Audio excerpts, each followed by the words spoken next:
One of the most fundamental, perhaps the most fundamental pillars of Marxism as a political and theoretical tradition is the idea that there is an emancipatory alternative to capitalism.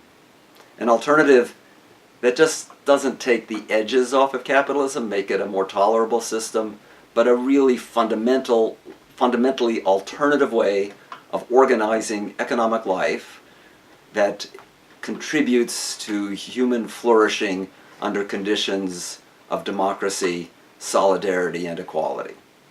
That's a fundamental proposition of Marxism. If you don't believe in that, there's not much point in being a Marxist, in my view. There are many sources of skepticism for this proposition. Two in particular, I think, are quite important. One is that all of the proposals for how such an alternative would work sound good on paper, but they won't work in practice. That's the question of the viability of an alternative to capitalism under contemporary conditions. The second source of skepticism is that even if it would work, there's no way to get from here to there. There's no way that we can mobilize our political and social energies to actually create a path, a scenario, a transition, a way of transforming society from its current situation of dominance of capitalism under globalized and financialized conditions with all of its inequalities and forms of domination to this alternative.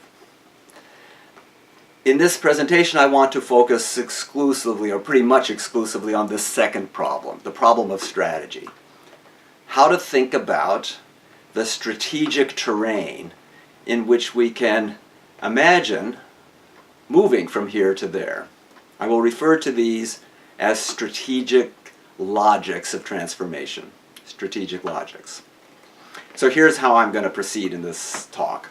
First, I'm going to describe what I think are the 5 principal strategic logics that in various forms have been present among anti-capitalists, both anti-capitalist movements, anti-capitalist parties, and anti-capitalist ideologies over the last 150, 200 years. These are 5 strategic logics of anti-capitalism. Second, so that's a menu. That's a kind of menu of types of strategy.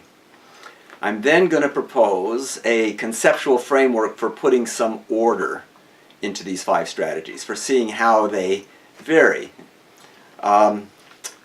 Actual historical movements mix and match. It's not the case that this menu is such that you have to pick one and stick to it. No, actual political and social movements don't follow the rules of typologies. They mix together these various strategic logics. I'm then going to conclude by suggesting a particular way of thinking about how we can combine these strategic logics that make a plausible case for a strategy for transcending capitalism in the course of the 21st century. Okay, so first, the strategic logics, the 5 traditional strategic logics that we find embedded in social movements. Let me give you the names, and then I'll briefly describe them. Smashing capitalism, taming capitalism, dismantling capitalism, resisting capitalism, and escaping capitalism. Smashing capitalism. Well, that's the classic revolutionary scenario. This should be familiar to everyone. Capitalism is fraught with contradictions. It enters into periods of crisis. Mobilization through political and social means enables a political party to seize power under some crisis condition in which it can rapidly destroy the dominance of the power of the capitalist class so that there's a rupture in the system of power relations, after which it's then possible to build an alternative to capitalism. I refer to this smashing capitalism. Some people think that rhetoric is a bit harsh, but I think it captures the essential idea. Secondly, dismantling capitalism. Dismantling capitalism.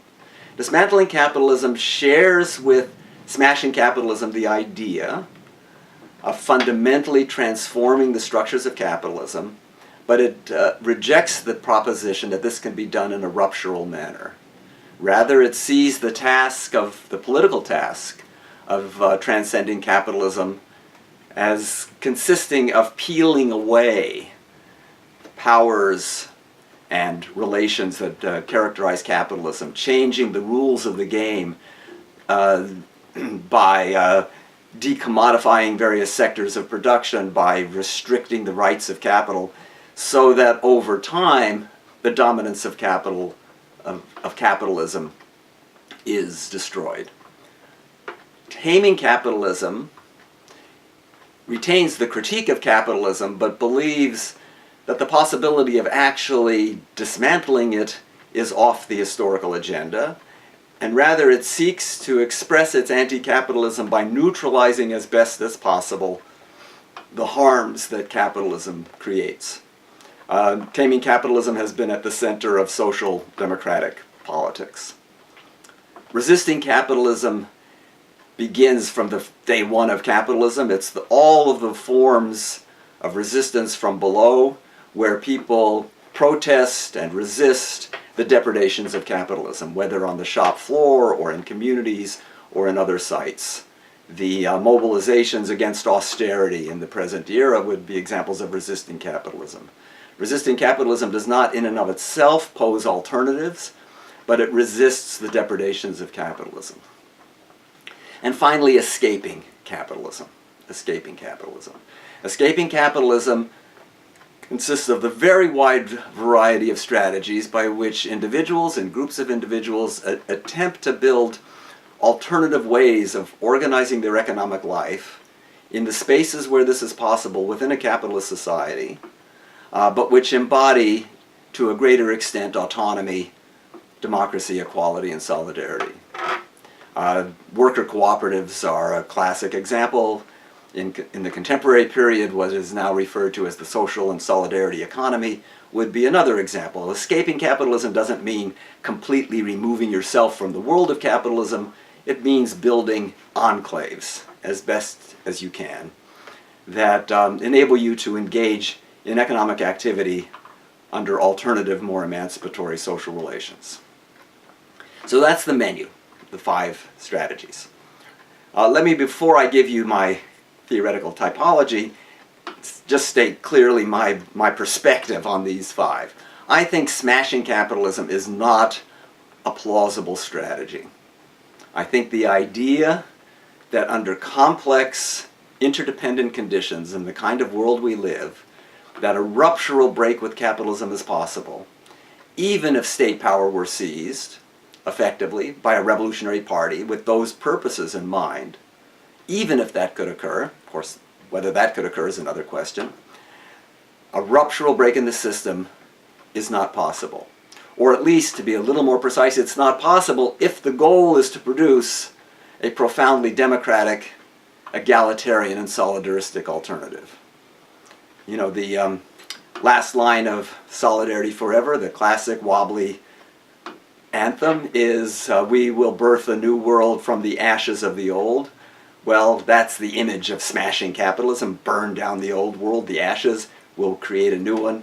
What history, I think, the evidence of the tragedies of revolutionary efforts at rupture in the 20th century have shown is that it is possible to burn down the old structures, but not to build a democratic, egalitarian, emancipatory alternative from the rubble of that destruction. So we're left then with the 4 other strategies as being the core of how we must think about strategies for going beyond capitalism. Let me now give you a theoretical framework or a conceptual framework for making sense of this. There are 2 dimensions to this typology of strategies. The first is pretty simple. Is the goal of strategy to neutralize harms of capitalism or to transcend its structures, to go beyond the structures of capitalism? Neutralizing harms versus transcending structures. The second dimension is more complicated. It involves a kind of game metaphor. This isn't game theory, it's just a metaphor using the idea of a game. Capitalism can be understood at the level of the game. Capitalism is a game in which economic organization and activities are organized, the rules of the game, and moves in the game. Table 1 illustrates this basic metaphor. Struggles over the game itself are struggles over what game to play. These are revolutionary versus counter-revolutionary struggles and constitute a binary between capitalism and socialism, capitalism versus socialism. The logic of transformation is what could be called ruptural. Struggles over rules of the game are reformist versus reactionary struggles over what kind of capitalism we will have. This generates, as stakes in the conflict, different forms of capitalism, the varieties of capitalism. It's what I've called in other work symbiotic transformations. And struggles involving moves in the game are struggles that we can characterize as interest group politics. These are struggles over immediate economic interests, and these involve, as in terms of a logic of transformation, what I've called interstitial transformations. Well, let's put these two dimensions together. If you look at Table 2, and you'll see the 5 strategies are organized in terms of whether they neutralize harms or transcend structures as their central structure, and whether their strategy is primarily focused on the game itself, rules of the game, or moves of the game. Smashing capitalism transcends structures at the level of the game itself. There is no neutralizing harms at the level of the games itself. If the struggles are over what game to play, the issue is transcending structures. Taming capitalism is neutralizing harms with the target of struggle being the rules of the game. Transcending structures, dismantling capitalism is transcending structures in terms of rules of the game. Resisting capitalism are moves in the game to neutralize harms, and escaping capitalism are moves in the game to transcend structures. Historically, different political movements and social tendencies and ideological configurations have emphasized different combinations of these. Social democracy is primarily combines taming capitalism with resisting capitalism. Resisting capitalism reflected in the labor movement, and taming capitalism reflected in the efforts to create new rules of the game at the level of the state to provide broad ranges of social insurance for people. What I think might be called democratic socialism has combined dismantling, taming, and resisting. Dismantling in the sense of building up a larger decommodified sector of state organized production, taking parts of social needs out of the market, but combining that with the various forms of social insurance, and again connected to the labor movement. More anarchist social movement impulses combine resisting and escaping. We see that especially, I think, in the very vibrant and interesting movements for the social and solidarity economy today. Those movements try to bypass the state as much as possible by combining resisting the depredations of capitalism with building alternatives from the bottom in the grassroots settings. My proposal then is that for the 21st century, we need a strategy that combines all 4 of these viable elements. I refer to this as eroding capitalism. Eroding capitalism. Now, to make sense of this idea of eroding capitalism, I have to introduce a slightly different way of thinking about what we mean when we say that an economy or even a society is capitalist. If we simply say a society is capitalist, it suggests that all of the social relations in the society are organized through capitalist relations. I don't think this is an appropriate way of understanding how economic systems work.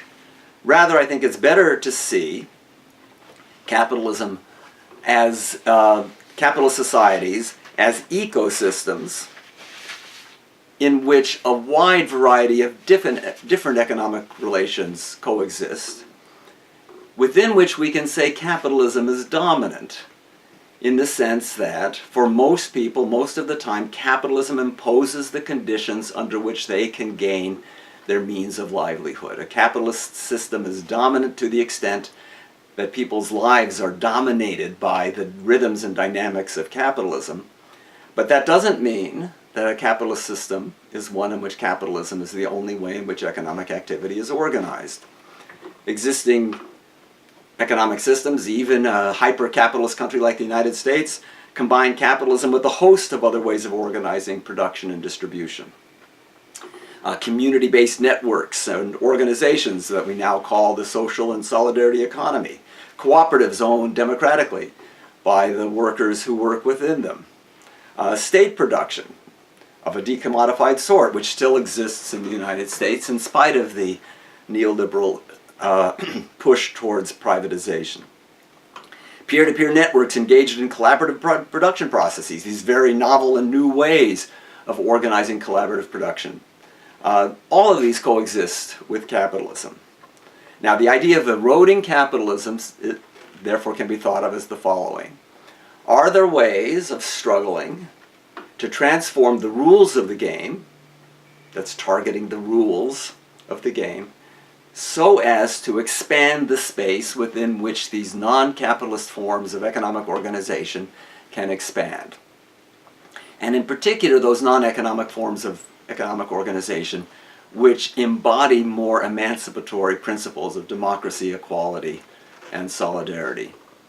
In a sense, then, eroding capitalism combines the impulse of social democracy and democratic socialism, the necessity of politically acting at the level of the state to change the rules of the game, with the more anarchist impulse to build alternatives from below. And it's the articulation of those two aspects which creates the possibility of expanding the space and dynamism of the non-capitalist forms. Now, the eroding capitalism idea then suggests that it's possible over time for these non-capitalist and even anti-capitalist forms to gain sufficient weight within the overall economic structure of a society that they begin to displace capitalism from its role of dominance. Well, that's the idea. There's every reason to be skeptical about it. I think because of time constraints, I can't deal with the skepticism, the forms of skepticism. Surely the capitalist class wouldn't put up with this. And the capitalist state is hardly a very congenial structure for enacting new rules of the game that would expand these non-capitalist sectors. Yes, those are problems. But there are problems that I think are politically tractable and we can imagine solutions to. Solutions that involve struggles. This is not a smiley face, everybody win-win solution to the transcendence of capitalism. But it's a way of understanding what the task is. This task is to create new economic relations which create viable alternatives for people now in the world in which we live to exit from their full-bore engagement with capitalism into alternatives and then struggle to expand those spaces. Thank you very much.